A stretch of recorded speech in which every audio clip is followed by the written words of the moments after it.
All right, man. Finally got an opportunity to look at Travon Walker. Let's talk about him. Thumbs up the video, share the video, subscribe to the channel. Really splashed on the scene with a really strong combine, strong 40, his athleticism. And then one thing you see about him, his athleticism does translate to game speed. Now, you see some guys who run fast 40s, but you be like, well, that don't even like really translate to the NFL. All right. He not one of those dudes. All right. That's not him. His speed transfers to the National Football League. And what you getting here is, bro, possible three technique, uh possible 3-4 defensive end, possible a 4-3. I think, 4-3 defensive end, 3-4 stand up linebacker. I mean, Um, he can drop in coverage. I mean, he's very versatile. I think he might be the Micah Parsons slash Isaiah Simmons of the draft. All right. I'm a utility player that can play multiple positions, but the only downside is, you get up number 2, 5, top 10, you looking for a pass rusher. Jordan Davis was more of a pass rusher, no doubt in my mind. He'd be a top 3 pick. And Travon Walker is just not a refined pass rusher. Anybody saying that he one of the best pass rushers in the game is this draft is it's a lie. He's one of the most versatile football players in this draft. Well, he's one of the most versatile football players slash athletes in this draft. They have him dropping coverage in the hook zones. They have him play the flat. I mean, he can play 3-4 defensive end, kind of that JJ Watt role. He twitchy too, and he's strong. He whooped Evan Neal, who might be the top tackle on the line. All in the 2022 NFL draft. I mean, one thing he is great at is he's a great run defender right now. That's what you're going to get, a great run defender. That's what he is, a tremendous run defender.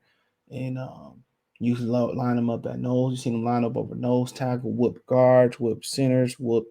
You seen him loop around on stunts. I mean, you've seen him whoop Neil. You've seen him whoop, smaller school guards. You see him whoop the mid school guards. You see him whoop the elite, offensive lineman, excuse me, small, mid, elite. You've seen him whoop everybody. Question is, can he become better as a pass rusher? Because he's not gonna be able to run by everybody. Can he develop moves? A rip, a spin, a bull, more a true bull rush? Can he have a bull in the counter? Can he rip? Can he, it's the only question about him. If he was a more refined pass rusher and they would have used him in that department, man, probably no doubt he'd go number one. But the thing about it is, when you look at the top other kind of guys, that's kind of he getting past. He's not a pass rusher. He's a true defensive lineman or a stand up edge. He's a true D lineman or he's a stand up outside linebacker because his ability to drop in coverage a little bit. They try to stand up some guys and they try to go through the drills and see you have enough ability to stand up and drop in coverage just to get by in a 3-4. Um, I think he has more than that. You look at him from Thomaston, Georgia.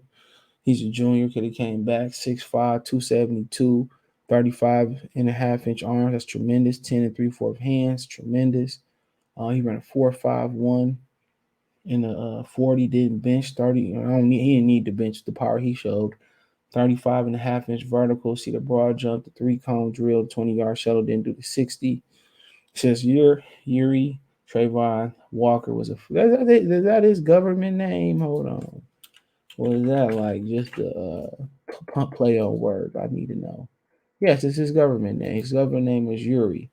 Travon Walker was a 5-star recruit out of Upson Lee High School in 2019, starring in football and basketball. He stayed in his home state to play college ball, signing with Georgia over many suitors. Walker was named freshman All-SEC skip team in his first year in Athens with 15 tackles, 3.5 losses, 2.5 sacks, and 12 contested.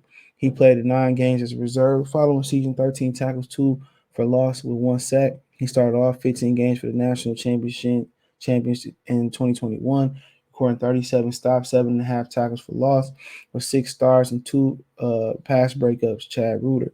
Lance Zerline said Chris Wormley. Don't even know who the hell that is, to be honest, bro. Hold on, let's look at who Chris Wormley is. Sound familiar. Let's see. It's his comp. He plays for the Steelers. He played for Steelers. He went to Michigan. Yeah, I missed that one. I missed that kid. I don't remember him being at Michigan. I'm sorry. But yeah, he was out of Toledo, 300 pounds, 6'5". Uh, you know,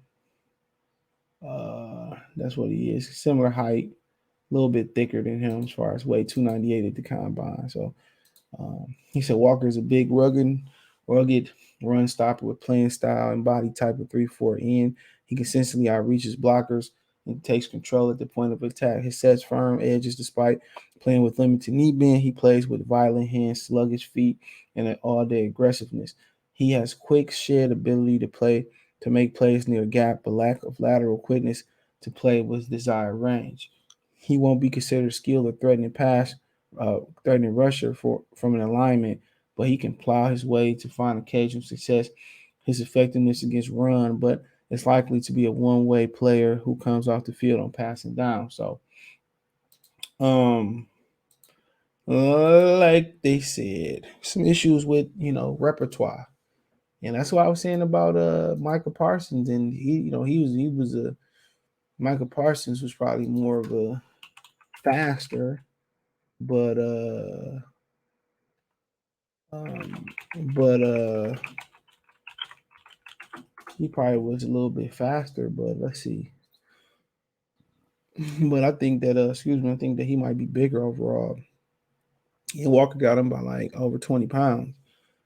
Um, but yeah, he got him over 20 pounds. But yeah, Parsons didn't have the best moves neither.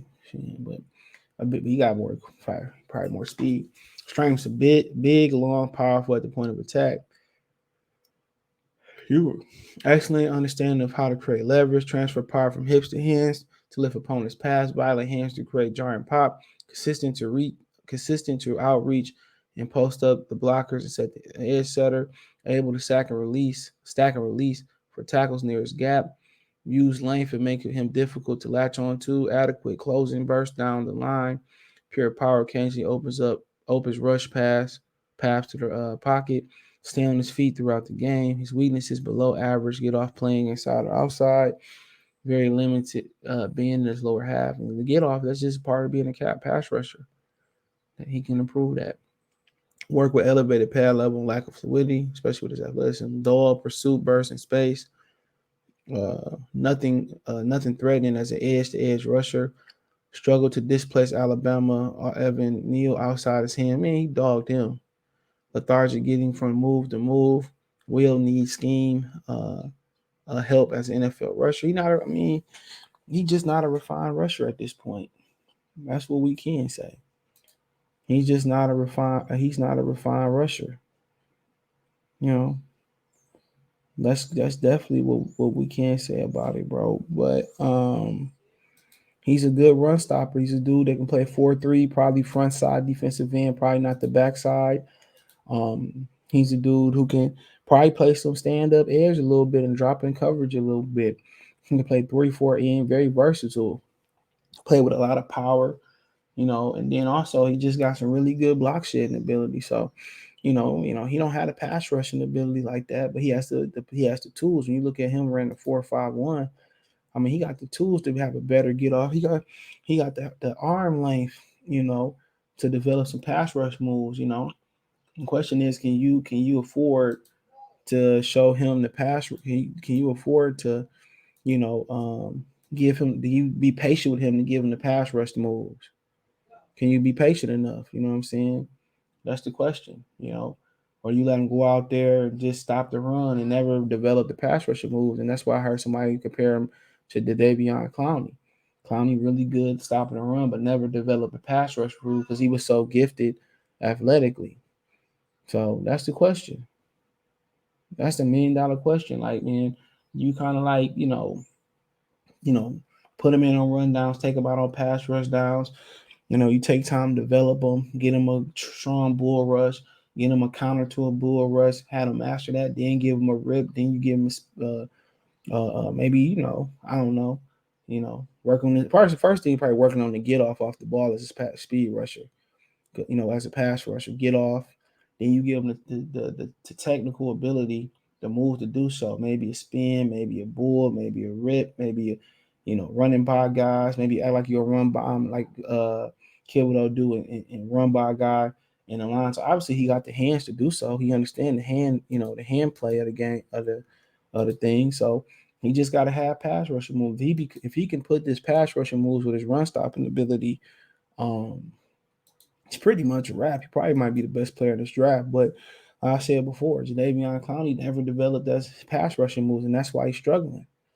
He just get by athleticism. In this league, you can't get by off athleticism. So as a pass rusher, you got to have at least one move in the counter. And the more moves you got, the better you probably best off with, especially with his athleticism. So he's the utility player in the draft. Where do I see him playing amongst the Detroit Lions? He's perfect for what they do in the multiple front. But sometimes you spread somebody so thin that some of the things he might be doing might go unnoticed. So like I said, I never really trusted Detroit Lions with utility players, and I still don't trust this coaching staff with a utility player. But if you put him in the 3-4, I mean, he perfect. You go to the 3 technique. If y'all playing 4-9 lineman, y'all go 3, can go to the 3-4 defensive end, front or back side. Probably more front side. You know what I'm saying? You can stand up in the 3-4 a little bit, give you some drop. You know what I'm saying? So, like I said before, justify going 2. He just don't have the pass rush ability, but he got the potential. But potential didn't got a lot of people hurt up there that high. Vernon Golston, Deion Jordan, Jadeveon Clowney. Potential didn't got people hurt. If you talking about if you as a pass rusher, and I take George Karlaftis as a pass rusher over him. Jermaine Johnson, Aiden Hutchinson, Kayvon Thibodeau. I take them dudes as a pass rusher over him. But as a football player, you know what I'm saying? That's a different ball game. But he's not a pure pass rusher, and that's the misconception. He's a football player. He's a dominant run stopping athlete that need to develop pass rushing ability. So, if the Lions do move down to New Orleans and they're 16, 19, whatever they want to do, then I'm not mad at that. But you don't draft pass rushers. Run stoppers at number 2. You don't draft potential that high neither, because a lot of times, how many times potential truly worked up there?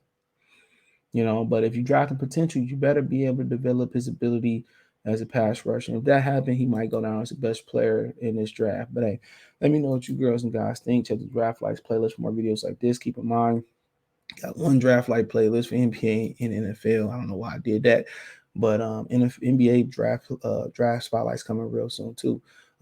Draft spotlight playlist. Want to financially support the channel? Cash App $CJ Good 313, Venmo CJ Good 313. PayPal link in the description. You can find me on Twitter, Facebook, Instagram. If you have a business question, inquiry, sponsorship, video request, all my social media links in the description. Twitter's the fast one, Facebook and Instagram. If you got a draft spotlight, request, or whatever it may be, video request, hit me up. Best way to help us out is thumbs up the video, comment, share the video, subscribe to the channel. Subscribe button is the bell icon button. Hit all notifications, increase your chance to get notifications. Let me know in the comment section.